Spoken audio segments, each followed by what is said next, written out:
Machiegni nyako Ramogi weche manyien ma kagi kacha odhiambo ma kawuono an gi mor mar bedo kodi achiel kachiel e weche gi manyien kama bende waiko ni mopogore opogore ka oting'o ywak mar governors mathurka e wi deko mar omenda ma ichwalo ne counties ka gikwayo mondo mi nene okas chenro mar chwalo ne gi omenda ma dwe mar 10 ka giwacho ni ma ema osemiyo ok gichul gope. Nyako Ramogi mage to kod mamoko dwani bed kod chakruok nyaka giko. Mokwongo thuond weche. Jatend piny William Ruto dhi e limbe piny Ethiopia kama odhi twake kod Prime Minister ma pinyno Abiy Ahmed. Doho ng'ado ni jaod bura ma Sirisia John Waluke dhi twe kuom higni 67 bang' wito oko ng'ur margi e wi duoko piny kinde mar twech mare. IEBC ogoyo chapa yiero madundo mag kuonde mopogore opogore ma ibiro tim tarik 8 dwe mar 12 higani.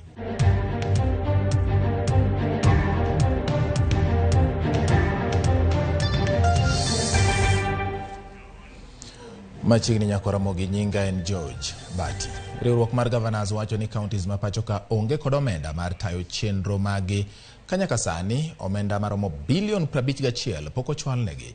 E twak magichiwo kawuono gikwayo migawo mar omenda mondo ochwal negi omenda ma otengnegi ni dwe mar 10 maromo bilion 29. Deko mar chwalo omenda gi ema giwacho ni okelo deko chulo gope ma counties nigo. As at today, the total outstanding arrears owed to counties stands at Kenya shillings 51,762,201,733. We anticipate that the National Treasury will comply with the provisions of the law to release the funds on time. So far, the continued delay in disbursement of funds has paralyzed county operations in respect to the following. 1. Payment of salaries to county officials. 2. Purchase of medical supplies. 3. Stalling of development projects. And 4. Response to interventions required to mitigate the drought and disaster that is going on. The delays and unpredictable disbursements of funds has negative impact on service delivery, and counties run the risk of accruing pending bills. The Council therefore calls upon the National Treasury to release all the outstanding disbursement to counties on or before Monday, 10th October 2022.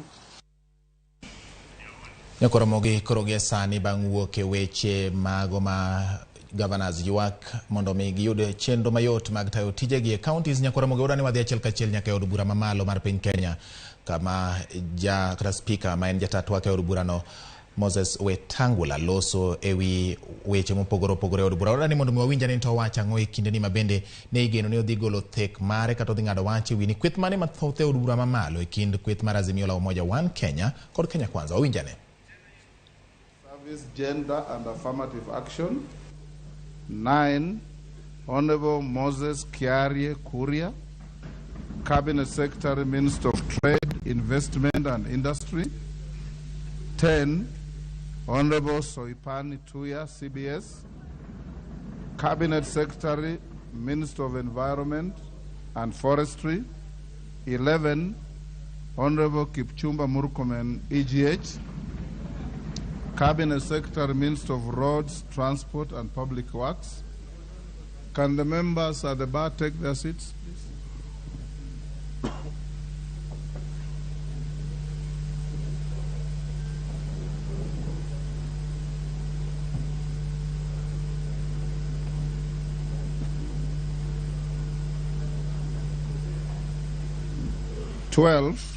The Honorable Penina Malonza OGW, Cabinet Secretary, Minister of Tourism, Wildlife and Heritage. 13. Mr. Sakaraya Mwangi Njeru, Cabinet Secretary, Minister of Lands, Housing and Urban Development. 14. Susan Nahumicha Wafula, Cabinet Secretary, Minister of Health. 15. Honorable Mithika Linduri, Cabinet Secretary, Minister of Agriculture and Livestock Development. 16. Mr. Eliud Owalo, Cabinet Secretary, Minister of Information, Communication and the Digital Economy.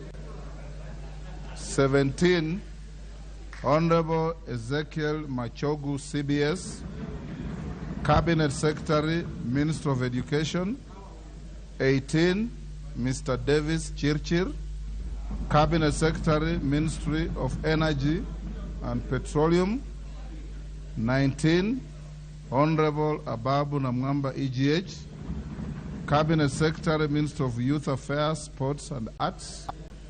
20, Mr. Simon Chelugui, EGH, Cabinet Secretary, Minister of Cooperatives and Micro, Small and Medium Enterprises, MSME Development. 21, Honorable Salim Mvuria, EGH, Cabinet Secretary, Ministry of Mining, the Blue Economy and Maritime Affairs. 22, Honorable Florence Bore, Cabinet Secretary, Ministry of Labor and Social Protection. Honorable members, in the message, HE, the President, also conveys that he has nominated the Honorable Justin Bedan Njoka Muturi, EGH, as the Attorney General and Ms. Mercy Wanjau as Secretary to the Cabinet. His Excellency the President now seeks the approval of the National Assembly on the nominees for appointment to the said offices. Honorable members, as you are aware, the Committee on Appointments is yet to be constituted, despite the provisions of Standing Order 2042 requiring that the committee be appointed within 7 days on assembly of a new House. This has been occasioned by the fact that the House Business Committee, which is yet to be formed on account of the question of the leadership of the majority party and the minority party, which I'll just rule on after this. It is in the House Business Committee, which is charged with the responsibility of nominating members to sit in the Committee on Appointments, save for the slots reserved for the leadership of the House. Honorable members, having resolved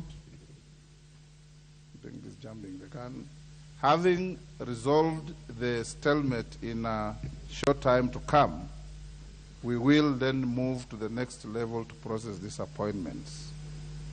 Honorable members, Section 8 of the Public Appointments Act 2012 provides, unless otherwise provided in law, the committee to which such nomination is referred shall consider the matter and table a report in the House within 28 days.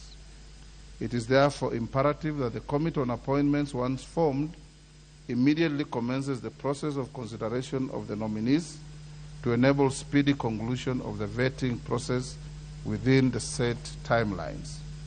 I will also direct the Clerk of the National Assembly to take the necessary steps and notify the nominees and the general public through an advertisement in the daily newspapers of national circulation and on the parliamentary website of the time and place of holding the approval hearings. This should be done by Friday, tomorrow, the 7th of October 2022, following which the Committee on Appointments should commence the approval hearings. The committee is expected to table its report in the House on or before Tuesday, the 27th October 2022. In accordance with the law, the House will be required to consider the committee's report and make a decision on the nominees within 7 days following tabling of the report. That is on or before 3rd of November 2022. The House is accordingly guided. Thank you. Honorable members, can the members at the back take their seats?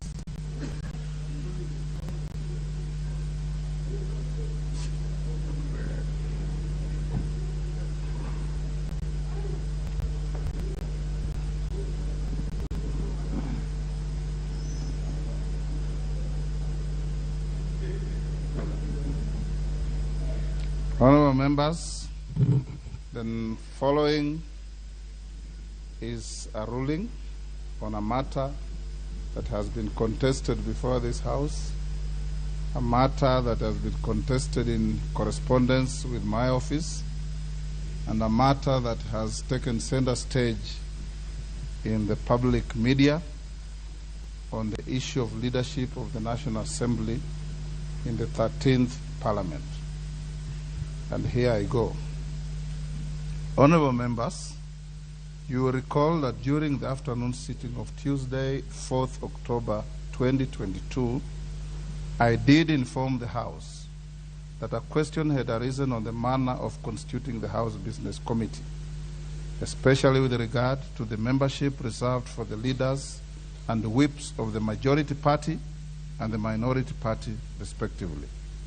In guiding the House on the business to be transacted before the establishment of the House Business Committee and the manner in which the business would be moved, I did indicate that a question had arisen as to who the bona fide leader of the majority party in the House is. I proceeded to allow the House to address me on this matter and gave priority to the designated party leaders and whips of the Kenya Kwanza Coalition and the Azimio la Umoja One Kenya Coalition political party. In the debate that ensued, the Honorable Kimani Ichung'wah tabled various coalition agreements entered into by the constituent parties of the Kenya Kwanza Coalition and deposited with the Registrar of Political Parties. The Honorable Silvanus Osoro also tabled letters relating to the matter as excerpt of the minutes of the parliamentary group meeting and a list of attendees of the meeting during which the party leaders were elected. Similarly, honorable members, the Honorable Opio Wandai tabled a copy of a letter dated 7th September 2022 from the Registrar of Political Parties addressed to the Clerk of the National Assembly, conveying what the Registrar termed as constituent parties of the Azimio la Umoja One Kenya Coalition Party, the Kenya Kwanza Alliance, the name of one party which was not affiliated to any coalition, and an indication of parties that had filed constitutional petitions and objections on their membership of the Azimio coalition. Honorable members, while contributing to the debate, the Honorable Junet Mohammed also tabled what he claimed to be the coalition agreement entered into between the constituent parties of the Azimio la Umoja One Kenya Coalition Party. Several other members also weighed in on the matter, including the Honorable Member for Garissa Town, Adan Duale, nominated member, the Honorable John Badi, the member for Ugenya, the Honorable David Ocheng, the member for Tiati, the Honorable William Kamket, the member for Kimilili, the Honorable Didmas Baraza, the member for Kadhiani, the Honorable Robert Mbui, the member for Inakoi, the Honorable Samuel Chepkonga, the member for Embakasi East, the Honorable Babu Wino, the member for Kiharu, the Honorable Ndindi Nyoro, nominated member, the Honorable Sabina Chege, the member for Kibwezi West, the Honorable Mwengi Mutuse, the member for Mandera North, the Honorable Bashir Abdullahi, the member for Laikipia North, the Honorable Sarah Korere, the member for Ganze, the Honorable Kenneth Kazungu Charo, the member for Alego Songa, the Honorable Samuel Atandi. Other honorable members who spoke on the matter include the member for Tinderet, the Honorable Julius Meli, the member for Kilifi North, the Honorable Owen Bayer, the member for Kabondo Kaspul, the Honorable Eva Obara, the member for Kangundo, the Honorable Fabian Muli, the member for Dagoretti South, the Honorable John Kiarie, the member for Embakasi South, the Honorable Julius Mawade, the member for Kiminini, the Honorable Bisau Kakai, the member for Emuhaya, the Honorable Omboko Milemba, the member for Taraka, the Honorable George Murugara, the member for Dagoretti North, the Honorable Beatrice Elachi, and at the conclusion of the debate, I reserved my considered ruling for today. There are many other members who came up on a point of order. I need not mention them. On the onset, honorable members, permit me to amplify a portion of the contribution made by the Honorable John Badi, in which is key to the resolution of this matter. The Hansard records the Honorable Badi as having said that there is no contention over which members constitute the leadership of both the Kenya Kwanza Coalition and the Azimio la Umoja One Kenya Coalition. The only contention that exists and which formed the basis of the debate which ensued, is over which of the two is the majority. Honorable members, Article 108 of the Constitution establishes the offices of party leaders in Parliament and outlines the order of precedence to be observed in the National Assembly. The article provides as follows: there shall be a leader of the majority party and a leader of the minority party. The leader of the majority party shall be the person who is the leader in the National Assembly of the largest party or a coalition of parties.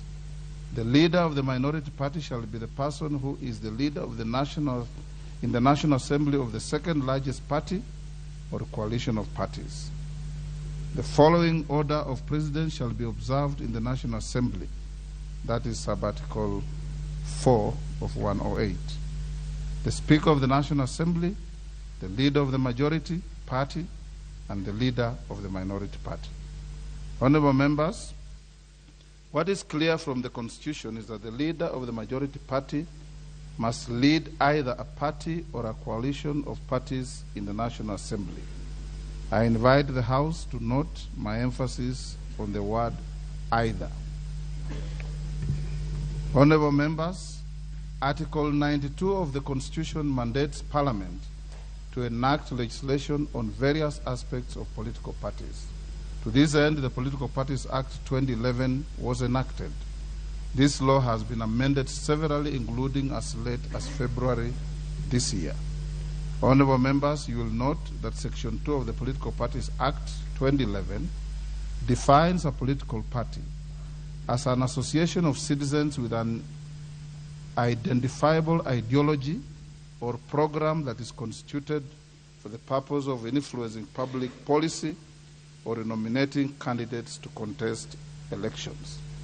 The term is further defined to include a coalition political party. Under the same section, a coalition is defined as an alliance of two or more political parties formed for the purpose of pursuing a common goal and is governed by a written agreement deposited with the registrar. On the other hand, honorable members, a coalition political party is defined as a coalition that is registered by the registrar as a political party.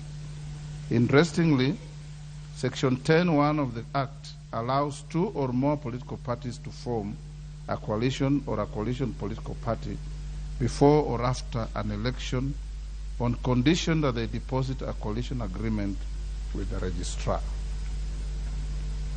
Honorable members, what I discern from these definitions of Section 10(1) of the Act is that Parliament, in its wisdom, legislated as follows: that two or more political parties may form a coalition or a coalition party and deposit a written agreement with the registrar.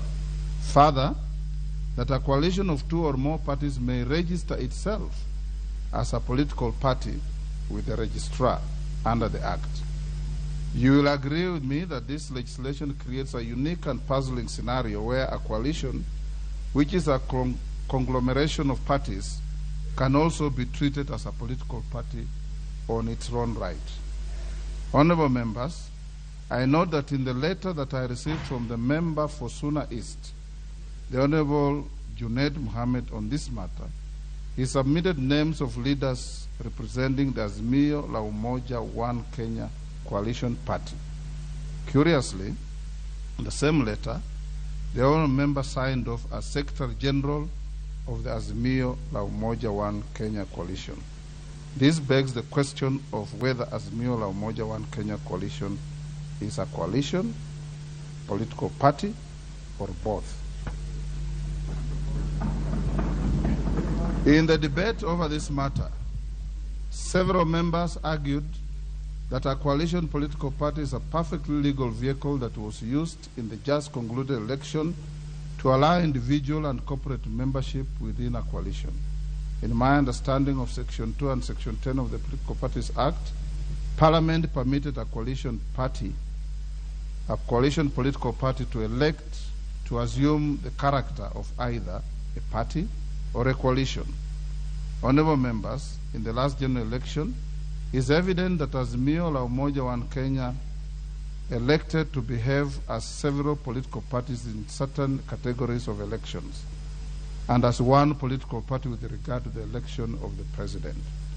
It's without doubt that if it were to be considered as a political party, Azimio la Umoja One Kenya coalition party has no elected member in this House today, as no member was elected under its banner.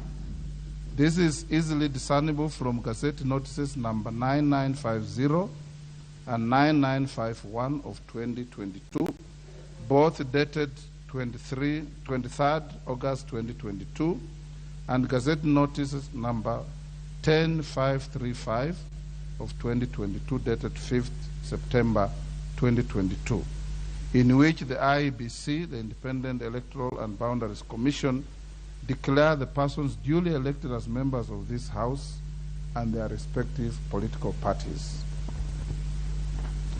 Further, honorable members, it is notable that with respect to the members nominated to this House, the Azimio la Umoja One Kenya coalition political party elected to nominate members under the names of its constituent parties.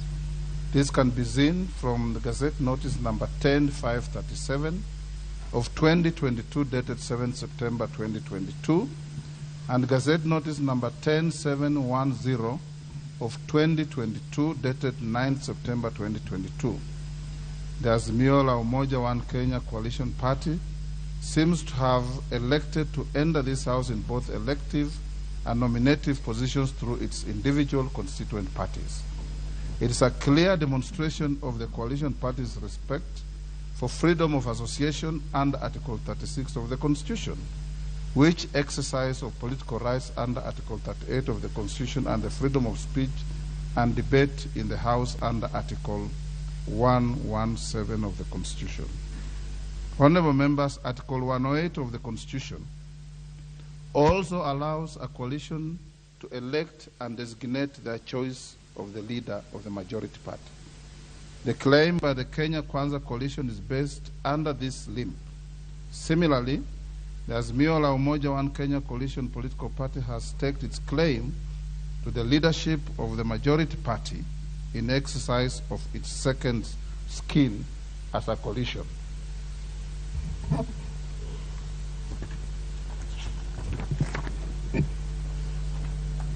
Honorable members, what is clear from the Constitution is that the leader of the majority party must lead either a party or a coalition of parties in the National Assembly, and not both.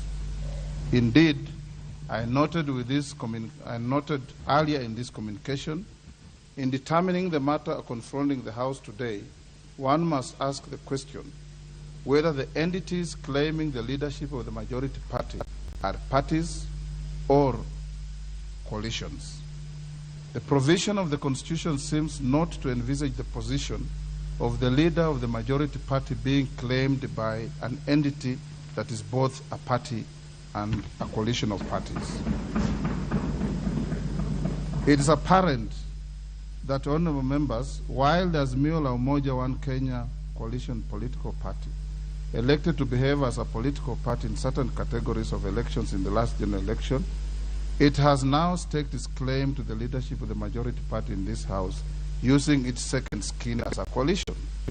The issue that arises at this stage is whether this conduct is in conformity with the expectation of Article 108 of the Constitution, which requires an entity to elect one of the two choices. You will recall that before the Sindie adjournment of the 12th Parliament, the standing orders were amended to insert a new standing order 2B. This provision requires the clerk of the National Assembly to obtain a certified copy of any coalition agreement entered into between two or more political parties. This amendment was necessitated by a dispute that arose at the beginning of the 12th Parliament on the entitlement of the constituent parties of the then National Super Alliance Coalition, commonly referred to as NASA Coalition, to a share in the membership of the Parliamentary Service Commission. It was not possible for the then Speaker to resolve the issue without access to and perusal of the then NASA Coalition's agreement deposited with the Registrar. Apart from resolving any disputes related to the membership of the Parliamentary Service Commission, it would interest members to note that pursuant to Article 2152 of the Constitution, part of the membership of the Commission on Revenue Allocation is also drawn from nominees of the majority party and the minority parties in the House. This is the basis upon which the standing order was introduced in the last Parliament so as to enable the Speaker to discern the undertakings made by the parties with regard to the positions available to the House. The sharing of nominees for appointment to commissions such as the Parliamentary Service Commission and the Commission on Revenue Allocation, entitlement to positions in the East African Legislative Assembly, and where necessary, determining the relative majorities in the House. Journals of the House indicate that this provision was hardly intended to be used to resolve questions of which party or coalition of parties has sufficient numbers in this House so as to be entitled to elect the leader of the majority party. Honourable members, the Political Parties Act provides a general framework for the formation of coalitions but leaves the substantive provisions to the formulation of the respective parties to a coalition. Where the substantive provisions of a coalition agreement are unclear, ambiguous, or are in contention, the interpretation of the intent of the parties is left to the general jurisdiction of the legal system. Nevertheless, honourable members, perusal of an agreement entered between the partners in a coalition would greatly assist, resolve, or forestall unnecessary disputes likely to impede the conduct of the business of the House. Indeed, upon obtaining a copy of the NASA coalition agreement, my immediate predecessor did urge that the provision of the coalition agreements to the House should become standard practice. This is what informed the introduction of new Standing Order 2B in our rules of procedure. Honourable members, with regard to the coalition agreements affecting the affairs of the 13th Parliament, the clerk did write to the Office of the Registrar of Political Parties on 2nd September 2022. In her letter, entitled Request for Information and Copies of Coalition Agreements pursuant to the National Assembly Standing Order 2B, the clerk provided the registrar with a list of parties with representation in the House at the time. The clerk sought the following from the registrar, and I quote, "Guidance on which particular political parties from the list above are in coalition arrangements, please include the date of the registration of the coalitions." 2. Information on changes made to any of the coalition agreements or partnerships that are in place and the dates of the changes, if any. And 3. Certified copies of the coalition arrangements entered into by any of the parties listed herein. Honourable members, in response, the registrar noted that at 21st April 2022, Azimio la Umoja One Kenya Coalition Party comprised 26 political parties, namely Jubilee Party, JP, Orange Democratic Movement, ODM, Wiper Democratic Movement, WDM, Kenya African National Union, KANU, National Rainbow Coalition, NAC, National Rainbow Coalition Kenya, NAC Kenya, Muungano Party, Maendeleo Chap Party, Democratic Action Party, DAP-K, Devolution Empowerment Party, United Party of Independent Alliance, United Democratic Movement, UDM, United Progressive Alliance, UPA, Pamoja African Alliance, PAA or PA, Kenya Union Party, KUP, United Democratic Party, UDP, Movement for Democracy and Growth, MDG, Kenya Reform Party, KRP, Chama cha Uzalendo, CCU, National Liberal Party, NLP, People's Trust Party, PTP, Ubuntu People's Forum, UPF, Party of National Unity, PNU, Labour Party of Kenya, LPK, and the Party for Growth and Prosperity. In the same letter, according to the registrar, the Kenya Kwanza Alliance comprises 15 political parties, with the United Democratic Alliance, UDA, Amani Congress, National Congress, ANC, Forum for Restoration of Democracy Kenya, Ford Kenya, Chama cha Kazi, Communist Party of Kenya, CPK, the Service Party, TSP, Tuchibebe wa Kenya Party, Farmers Party, Devolution Party of Kenya, Economic Freedom Party, and the Umoja na Maendeleo Party as members of the coalition as of 3rd June 2022. Can the members take their seats?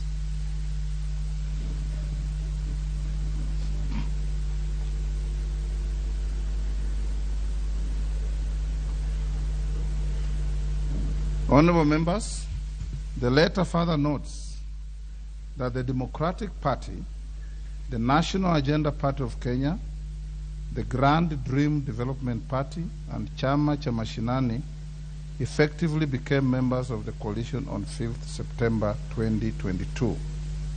The registrar also observed that the National Ordinary People Empowerment Union, NOPEU, is not a member of any of the coalitions. Honorable members, in the letter, the registrar also conveys that Maendeleo Chapchap Party, Pamoja African Alliance Party, PA, United Democratic Movement, UDM, and Movement for Democracy and Growth, MDG, have filed constitutional petitions and or objections with regard to their membership of Azimio coalition. It is notable that despite the written request by the Clerk of the National Assembly, the registrar did not convey certified copies of any pre-election or post-election coalition agreement entered into by the parties with the representation in this House in the response to the letter dated 7 September 2022. May I at this juncture, honorable members, report to the House that surprisingly, the registrar today morning at 8:30 a.m. submitted to me through the office of the clerk documents said to be the certified copies of the coalition agreements for the Kenya Kwanza Alliance Coalition and the Azimio la Umoja One Kenya Coalition Party. Curiously, whereas the registrar's letter to the clerk for the Nationals of the National Assembly is dated 3rd October 2022, the accompanying agreements bear a certification of the following day, which is 4th October 2022. The letter and the documents were delivered to the office of the clerk today, the 6th October 2022, more than 6 weeks after the request by the clerk. Seemingly, this may be read by any reasonable person to be a reaction to the proceedings of the House on Tuesday, 4th October 2022. Nevertheless, I have had occasion to peruse the documents accompanying the letter as against the documents tabled in the House on Tuesday this week. Despite attempting to advise the House on the status of the coalition agreements affecting the composition of the House as at 3rd October 2022, the registrar has again failed to mention the existence of any post-election coalition agreements. This is a glaring omission when viewed against the post-election coalition agreements tabled by the member for Kikuyu constituency during the proceedings. The post-election coalition agreements are critical to the Speaker for purposes of guaranteeing the constitutional rights and political freedoms of the members of this House elected under UDM, PA, MCCP, and MDG. Honorable members, This now brings me to the submissions made by the Honorable Opio Wandai on the significance to be attached to the response of the Registrar of Political Parties, which he also tabled in the House on Tuesday this week, and any subsequent communication from the Registrar. It will be recalled, honorable members, that the distinguished member for Ugunja submitted that the Speaker has no other role apart from conveying information contained in the letter by the Registrar to the House. You will agree with me that this view is untenable for two main reasons. First, Section 10 of the Political Parties Act 2011 is clear that coalitions are not cast in stone but are an evolving arrangements which can occur both prior to and after election. The Registrar has shied away from making a determination on the post-election status of the existing coalitions in light of the submissions made by part of the membership of this House and letters written to me by a number of members relating to post-election coalitions. The Speaker ought not to be a conduit for this indecision insofar as it has the potential of curtailing the business of the House, which is an important constitutional arm of the national government. Secondly, you'll also agree with me, honorable members, that the assertion by the honorable member for Ugunja is flawed on account of the history I have given on the House relating to the rationale of introducing Standing Order 2B. It is indeed an established parliamentary practice that the Speaker is not a mere conveyor belt of information. The Speaker must apply his mind to any communication or document before it is presented to the House or admitted for use in the House. This is important in order to comply with the standing orders of this House and to protect the dignity of the House.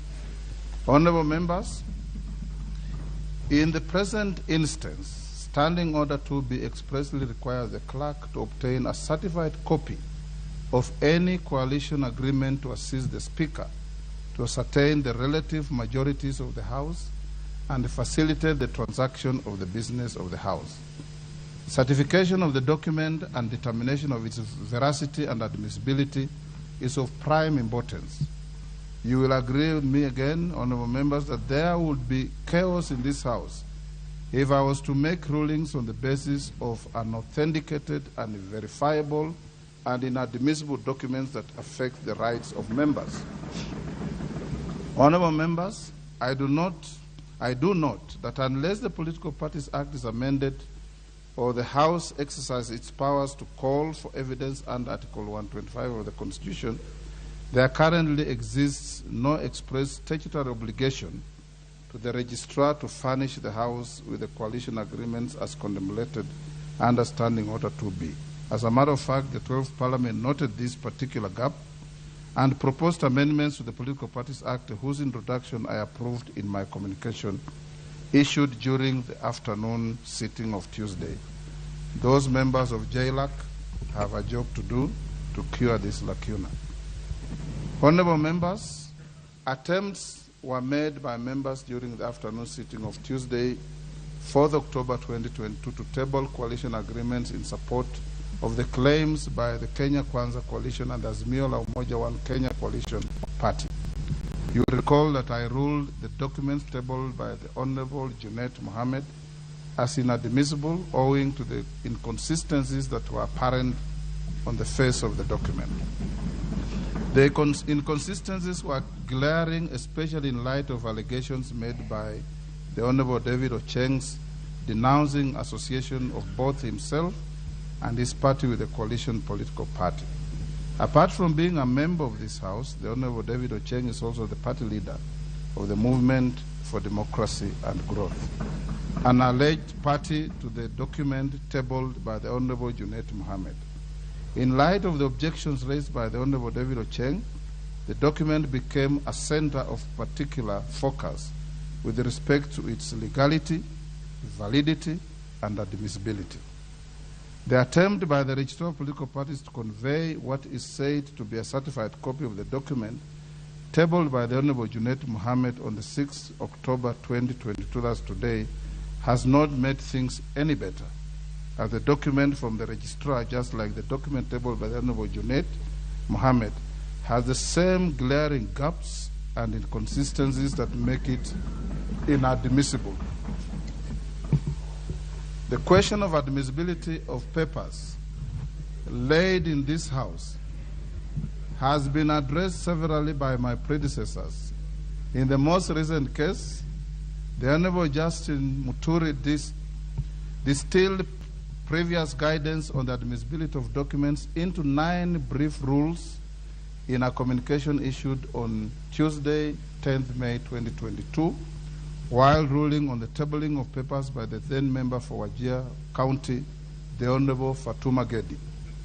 The then Speaker ruled that in assessing the admissibility and/or authenticity or otherwise of a document tabled in the House, the Speaker ought to examine whether the document, 1, relates to the matter for which it has been tabled, 2, is signed and if it is a government document by the authorized person or persons, 3, bears the emblem or logo of the institution or person from which it originated or coat of arms in the case of documents from government agencies, 4, clearly indicates the author and person to whom it is addressed, 5, discloses the origin or source of the document, 6, bears certification where a document other than the original is being tabled, 7, if electronic has been obtained from a source that does not permit alteration of content,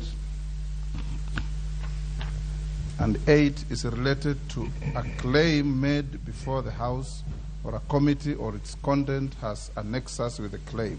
9 is stamped and clearly indicates the person's signing of the stamp.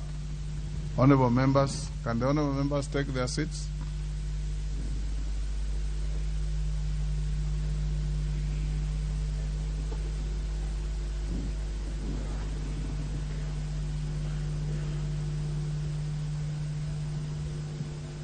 Honorable members, a perusal of the document tabled by the Honorable Junaid Mohammed and the version conveyed by the Registrar of Political Parties reveals glaring inconsistencies in both documents.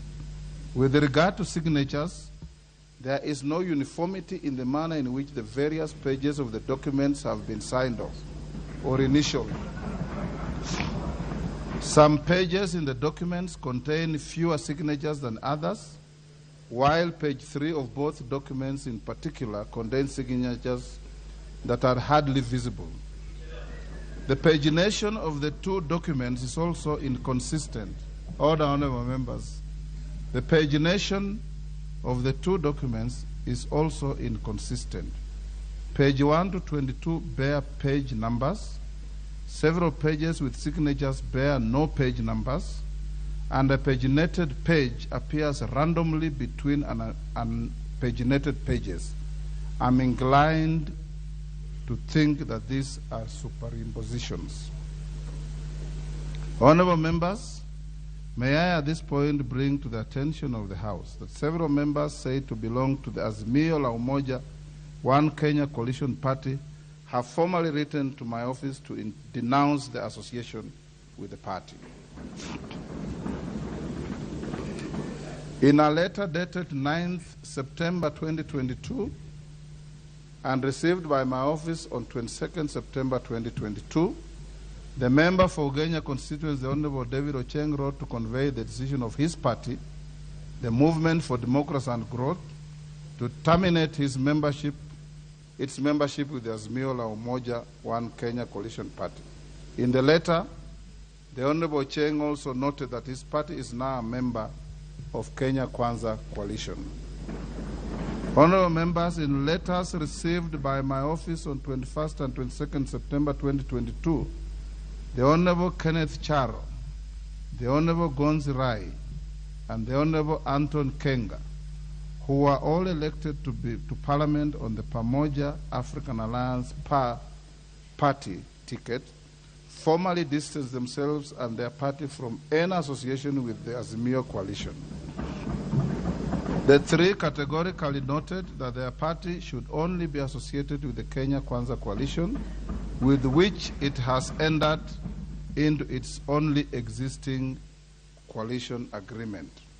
Additionally, honorable members, in a letter dated 16 September 2022 and received by my office on 19 September 2022, all the 7 members of parliament elected to the National Assembly under the United Democratic Movement UDM, namely the Honorable Major Retired Bashir Abdullahi, the Honorable Hassan Kulo, the Honorable Haro Abdul Ibrahim, the Honorable Mangale Chiforomodo, the Honorable Yusuf Aden Haji, the Honorable Joseph Lekuton, the Honorable Omulkhair Kasim, and the Honorable Suleha Harun, again distance themselves and their party from any alleged coalition agreement with the Azimio coalition. Instead, they note in their letter that they are party to a post-election coalition agreement with the Kenya Kwanza coalition.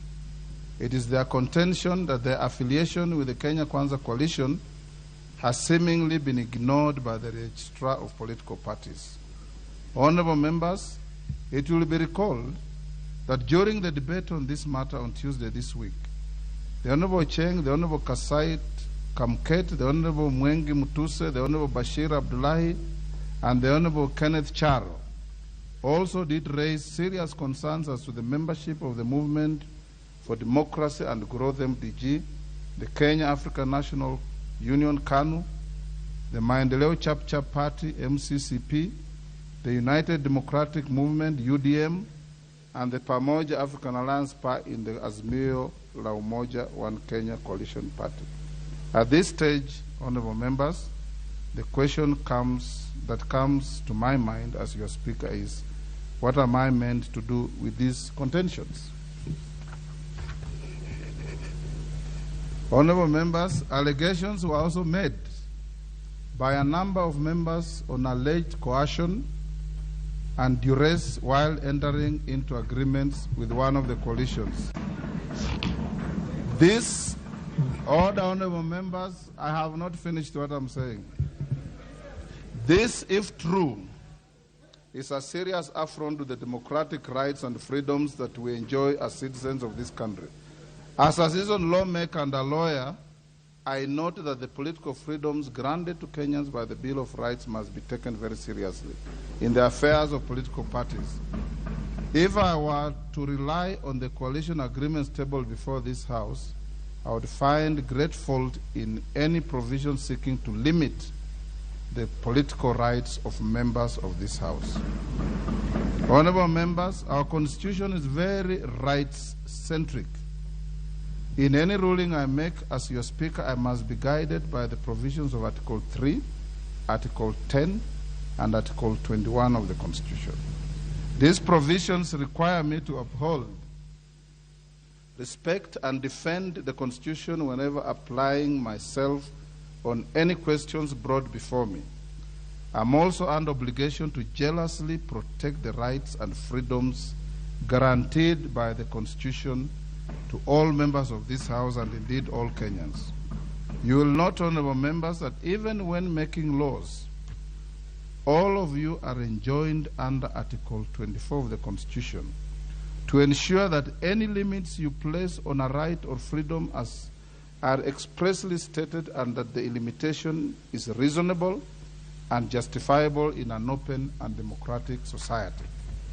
Having looked at the drafting style of the Political Parties Act vis-à-vis the requirements of Article 24(2) of the Constitution, it is evident that the Political Parties Act does not manifest or declare any intent whatsoever to limit the rights guaranteed under Article 36 of the Constitution on the freedom of association and Article 38 of the Constitution on political rights. Honorable members, political rights are not absolute. They may be limited in a manner that is consistent with the provisions of Article 24 of the Constitution. Indeed, the Political Parties Act does not engage in the substantive limitations of rights, but only deals with procedural exercise of those rights in terms of timelines. Honorable members, indeed, the architecture of the Act is that timelines are only prescribed with respect to activities that fall before the election date, which seem to be related to the management of the election calendar. There are no timelines prescribed for activities after the election date. From the provisions of the Act, it appears that a person is at liberty to join and leave political parties as long as they notify the registrar of their actions. Honorable members, I'm not sure whether a provision of a coalition agreement regulating the period within which a member may exit a coalition would pass the test of being compliant with the Political Parties Act in the first instance, or the Constitution, or the Constitution in the second instance. Fortunately, that is not for me to decide. I trust those who are aggrieved will find their way to courts of law in exercise of their powers under Article 165 of the Constitution. Honorable members, noting that some of the matters raised were said to be pending either in the Political Parties Disputes Tribunal or the court, I shall refrain from pronouncing myself on such. Honorable members, let me now turn to the nexus between the letter from the Registrar of Political Parties and the several Gazette notices published by the IEBC with respect to your election or nomination as members of this House. Based on Gazette notices 9950 and 9951 of 2022, both dated 23rd August 2022, Gazette Notice 10535 of 2022, dated 5th September 2022, Gazette Notice number 10537 of 2022, dated 7th September 2022, and Gazette Notice number 10710 of 2022, dated 9th September 2022, the current composition of the National Assembly by individual political parties is as follows. United Democratic Alliance, UDA, 145.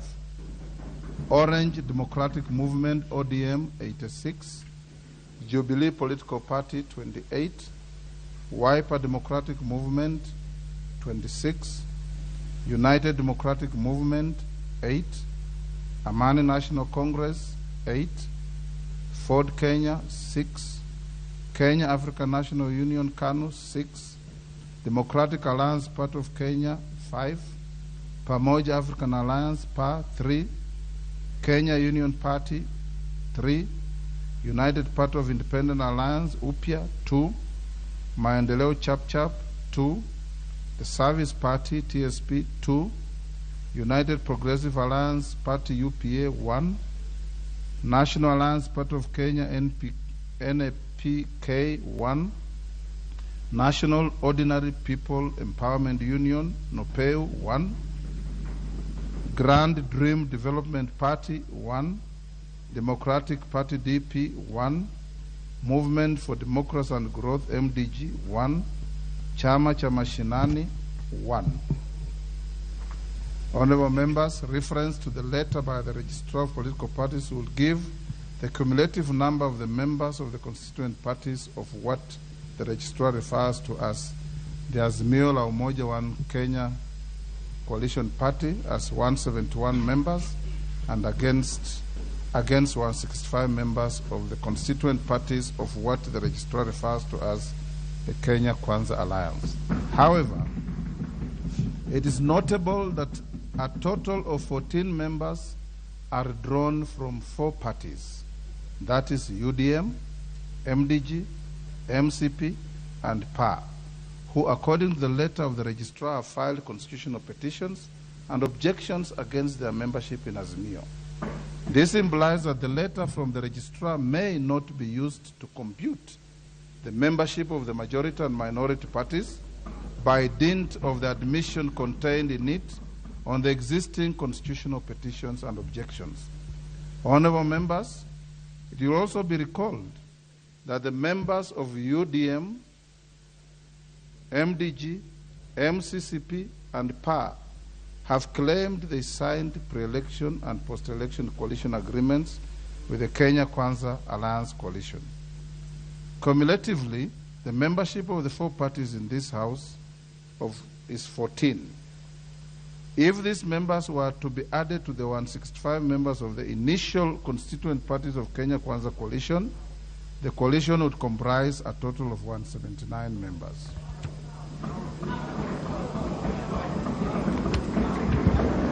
Consequently, the Azimio coalition would then, I have not finished this ruling at all.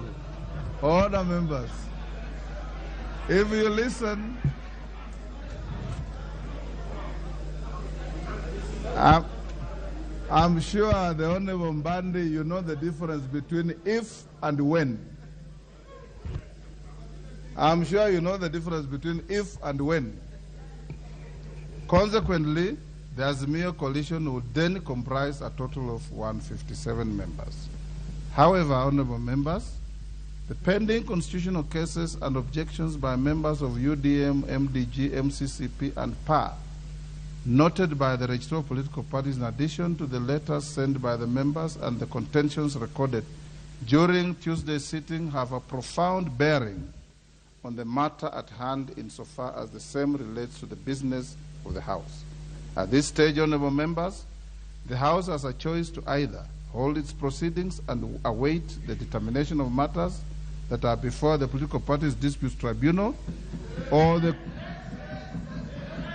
courts, or to permit the Speaker to make a decision that facilitates this House to continue discharging its constitutional functions. In any event, all the honorable members, you will hear the Speaker in silence. In any event, members are aware that the sub judice rule is a rule that the House imposes on itself. It can never be contemplated that the House can curtail the performance of its own mandate.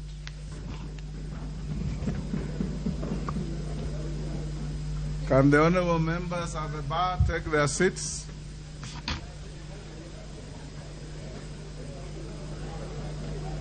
Yes.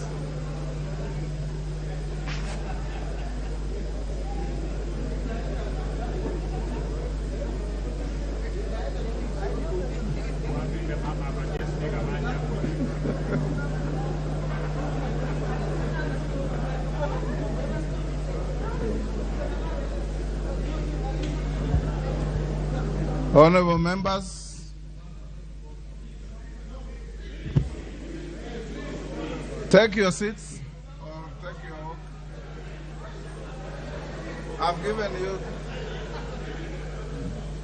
Okay, honorable members, as this includes, among others, the formation of not only the House Business Committee but also other key committees of the House, whose membership must be appointed within a prescribed timeline of 7 days, and others that are extremely critical to the functioning of this House and the national government. Honorable members, the committees that ought to be constituted within 7 days include the following: the House Business Committee, which determines, prioritizes, approves the business to be considered by this House under Standing Order 171. The Committee on Selection, which is responsible for nominating members to serve in committees under Standing Order 172. The Committee on Appointments, which is responsible for vetting of persons nominated to serve as cabinet secretaries under Article 152(2) of the Constitution. The Budget and Appropriations Committee, which is responsible for consideration of the budget estimates. The National Government Constituencies Development Fund Committee, which is responsible for overseeing the policy and legislative framework matters relating to NGCDF. This is especially important, noting the need for a forum to deliberate some current matters that you are all fully aware of.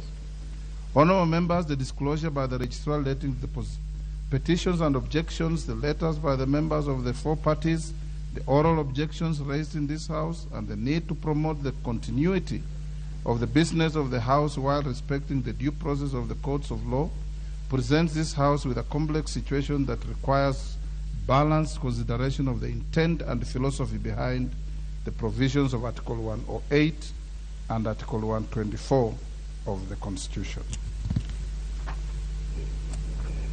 Honorable members, in determining this delicate balance between the provisions that establishes the leadership positions of the House and the provisions which empowers this House to make its own rules of procedure, due regard must be given to Article 3 of the Constitution, which requires all persons to protect, defend, and uphold the Constitution, and Article 10 of the Constitution, which requires one to apply the national values and principles of governance when interpreting the Constitution.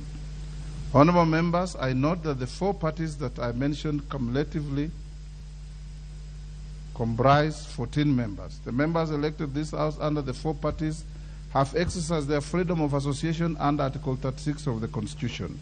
They have already migrated to the Kenya Kwanza Alliance both in writing and in action. The parties are already enjoying the benefits accruing from their membership of the Kenya Kwanza Coalition, based on the coalition agreements that they signed and deposited with the registrar. Indeed, honorable members, as noted earlier, the 14 members have written to me, distancing themselves and their parties from the Azimio coalition, and have called upon the Speaker to recognize their coalition agreement with Kenya Kwanza with respect to the business of this House. I also did note the verbal representation made by the 14 members during the debate on the Tuesday, the 4th of October. Honorable members, I started by noting the sentiments of the Honorable John Badi on the fact that the members comprising the leadership of Kenya Kwanza Coalition and the Azimio la Umoja One Kenya Coalition Party was not in contention. Indeed, no objection was raised during the debate on the issue of either proposing an alternative lineup or the alluding to the existence of any other coalition comprising any parties with the representation in this House.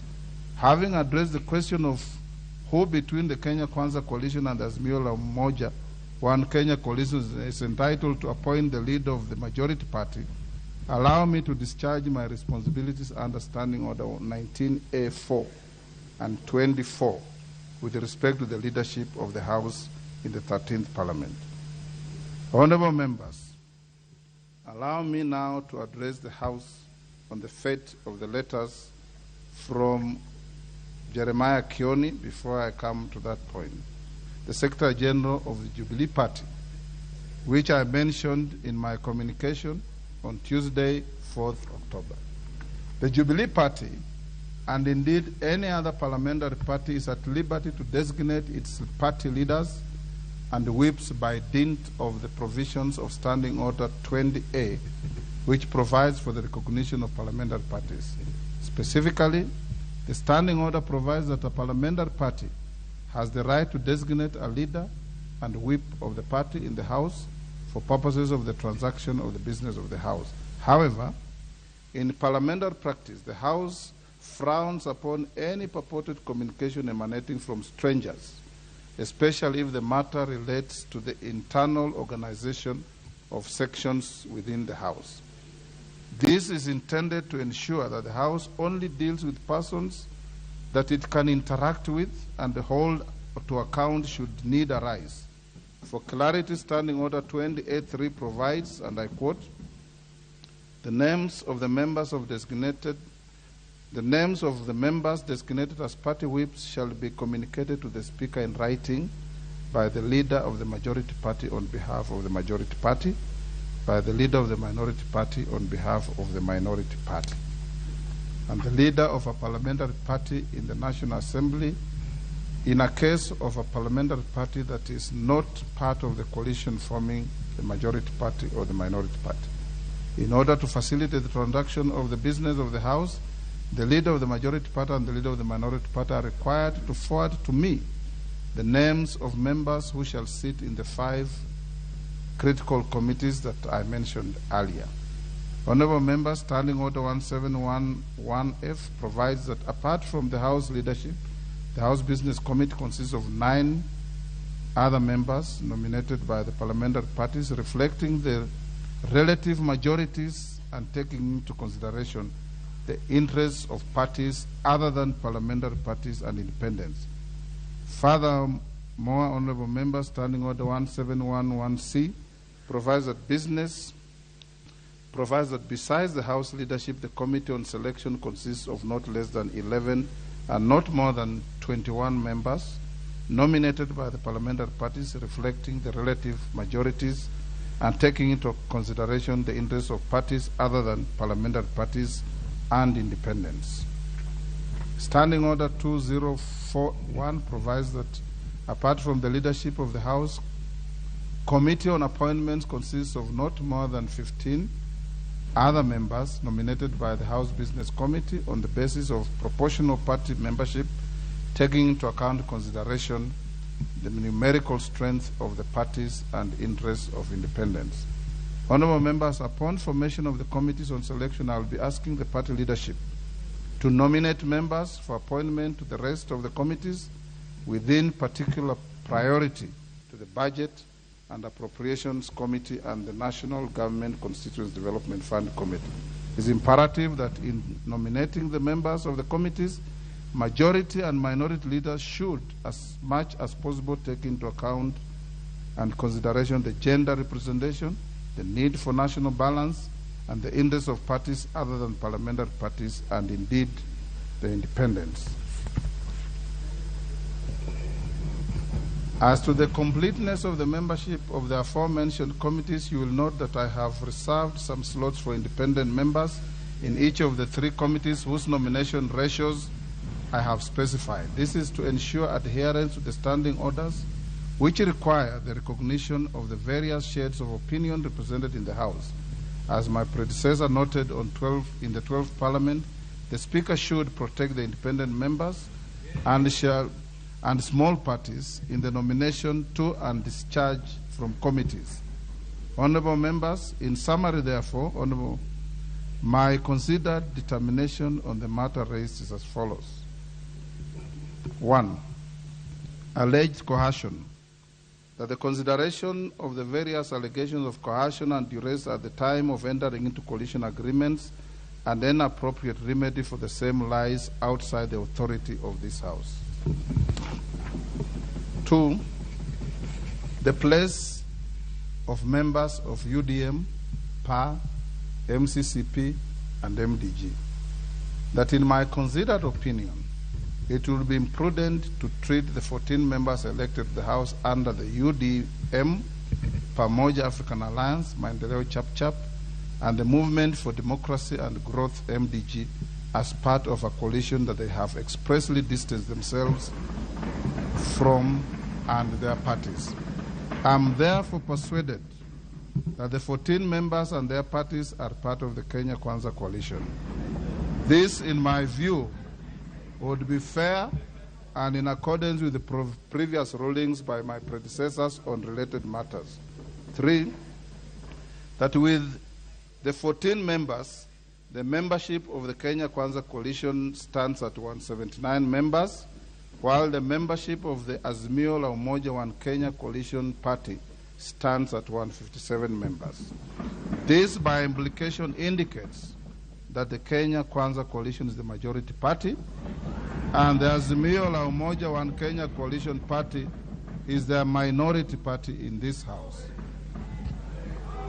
4, that the Kenya Kwanza coalition is entitled to appoint the leader of the majority party, while the Azimio la Umoja One Kenya coalition party is entitled to appoint the leader of the minority party. Consequent upon the foregoing, honorable members, the leadership of the majority party will be as follows.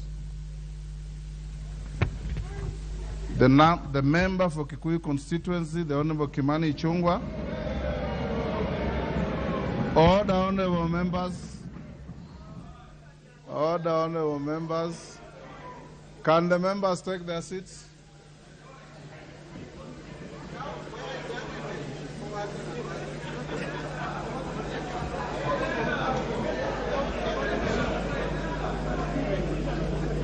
The member for Kilifi North, the Honorable Owen Baya, is the deputy leader of the majority party.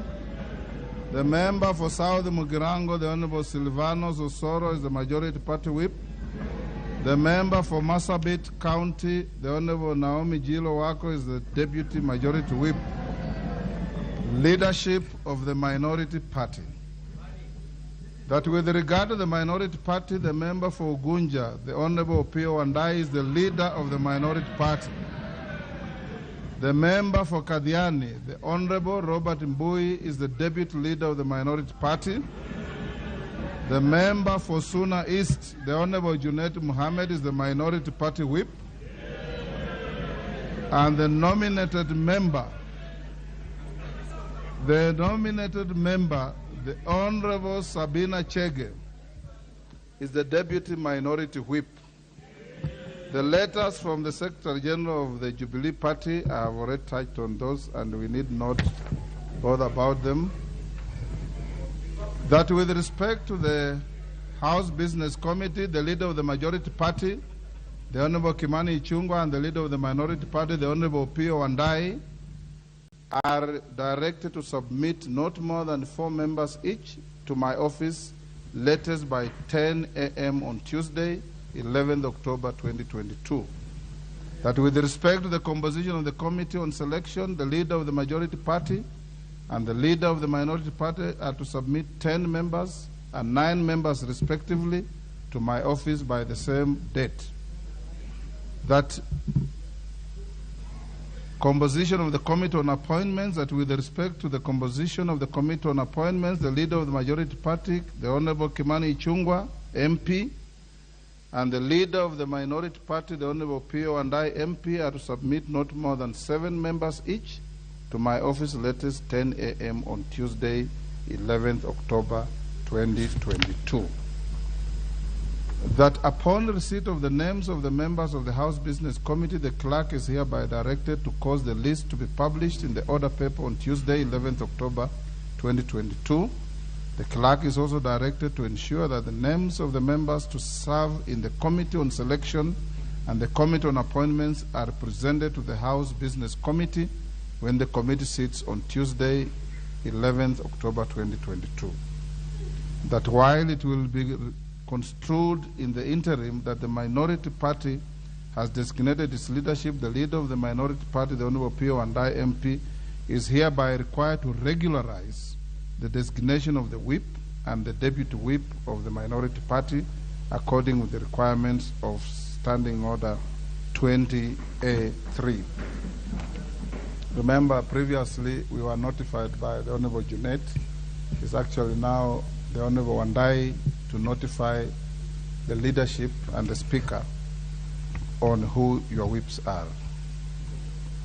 That with respect to any member belonging to any party other than a parliamentary party, as your Speaker, I will endeavor to ensure the power afforded to me by Standing Order 174(2)B is upheld. I will not accept or approve any list of committee membership that does not take into account the interests of independent members and parties other than parliamentary parties, the ones we commonly refer to as small parties.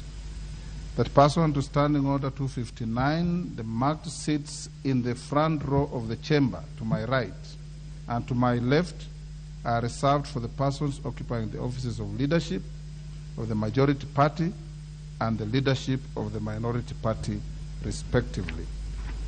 That in accordance with Article 108 of the Constitution, the Parliamentary Service Act 209 and Standing Order 19, the Clerk of the National Assembly is hereby directed to take the necessary measures to facilitate the leadership of the House that has been appointed to move into their respective offices and access all other entitlements relating to their offices as has been approved by the Salaries and Remuneration Commission and the Parliamentary Service Commission. In conclusion, honorable members, today's guidance has been informed by my solemn duty to facilitate the continuity of the business of this House. The House will be at a standstill without a clear guidance on the leadership of the House. It is so directed. We now go back to the debate on the presidential address.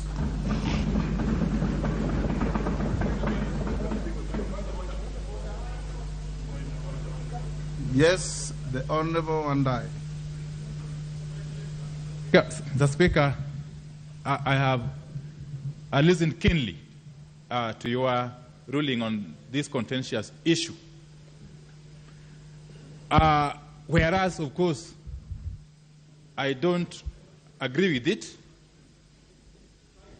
I would wish to acknowledge the fact that this House operates in a quasi-judicial manner. And therefore, in line with the rules of natural justice, tenets of democracy, and established jurisprudence, I would wish to give notice that we shall be moving, Mr. Speaker, shall be moving you to review your decision. And for that reason, Mr. Speaker, I'll be asking you to give me opportunity to make certain submissions or to make an application for you to review your decision, which is obviously in line with the established jurisprudential practice. I will be again asking you to direct the clerk to facilitate my coalition with the certified copies of your ruling, if possible, by close of business today. Mr. Speaker, I say this with tremendous respect to your office and to the institution of Parliament. Mr. Speaker, it's important for us to establish a culture of openness, transparency, and indeed to work consciously towards entrenching democracy and the rule of law. So I will be asking you, Mr. Speaker, to allow me to make that application formally at the earliest possible opportunity. Mr. Speaker, I'm seeking leave. Order, honorable members.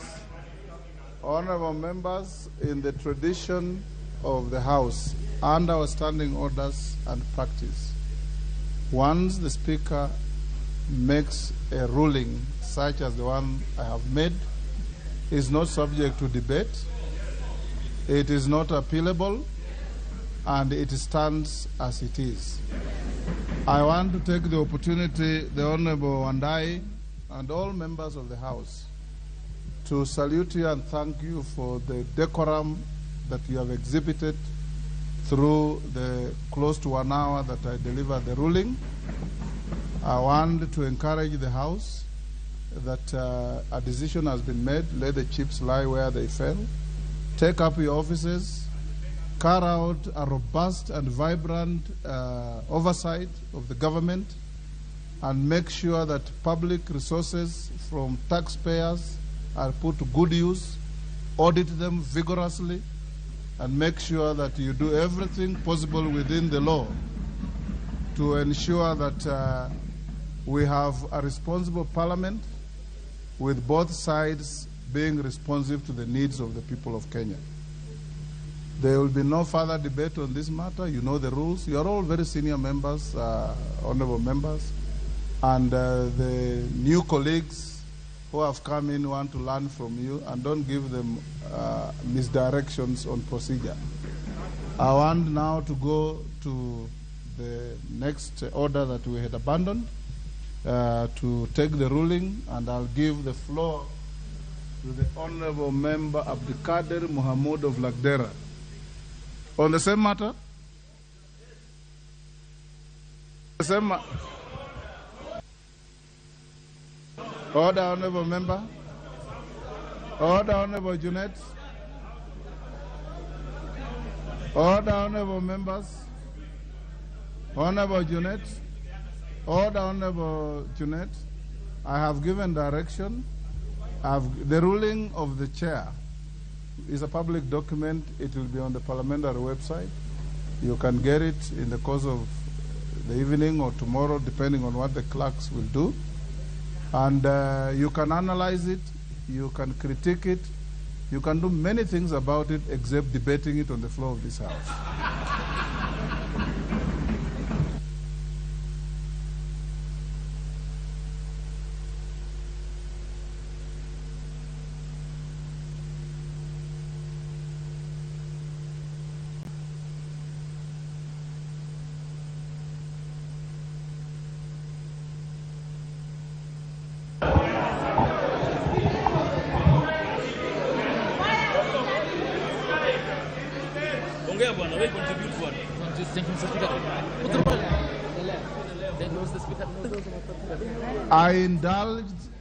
I indulged the distinguished member for Ugunja, being your leader, to make a comment which he did, and we've taken it in the stride. And I've given him direction, and you can see how distinguished he is in respect of what I've said. I want to urge you members that we have called the next order which we had left before the ruling, and the member for Lagdera, if he's on the floor, he can continue with the debate. If he's not, we give the floor to the next member. Go on, member.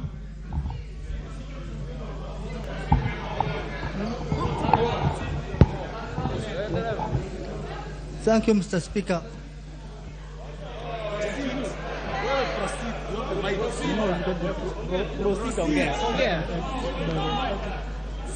Proceed. Sit down. Member for Lagdera, if you want to sit your position, we can give somebody else. Proceed.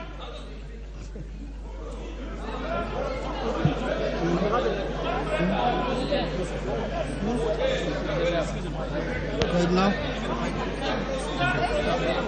Thank you.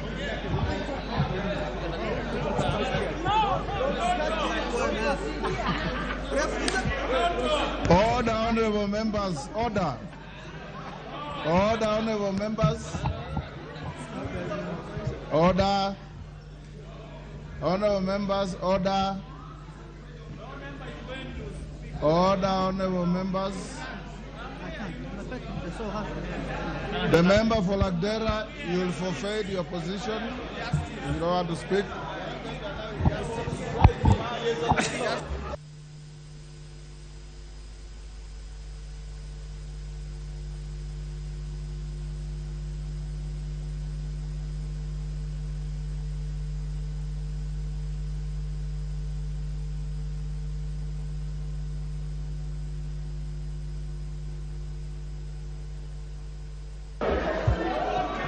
Order, honorable members.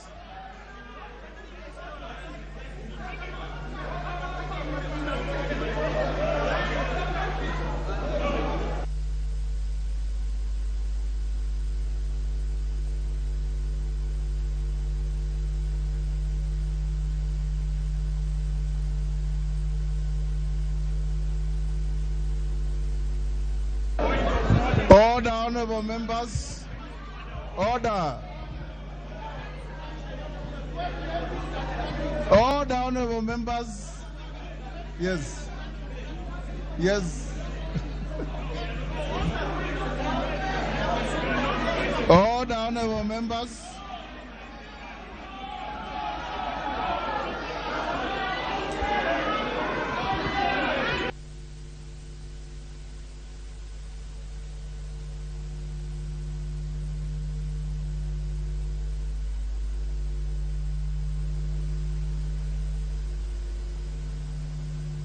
Order, honorable members. Order, honorable members. It's Wanjala who grabbed the mess.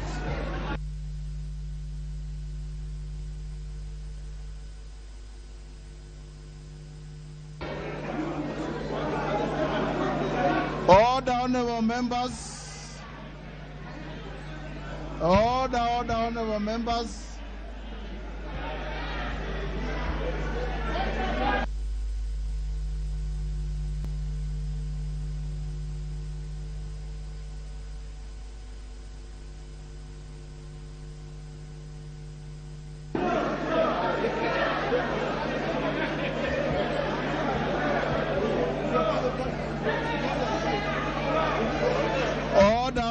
members.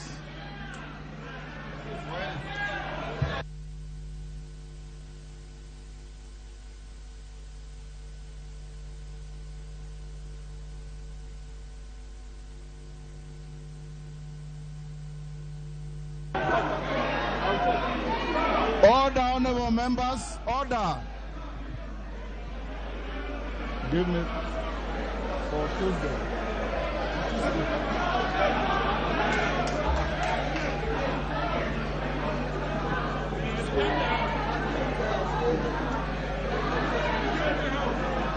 Honorable members, order, honorable members. This House will stand adjourned until Tuesday. Order. The House will be adjourned until Tuesday, the 11th of October, 2022, at 2:30 p.m. Order.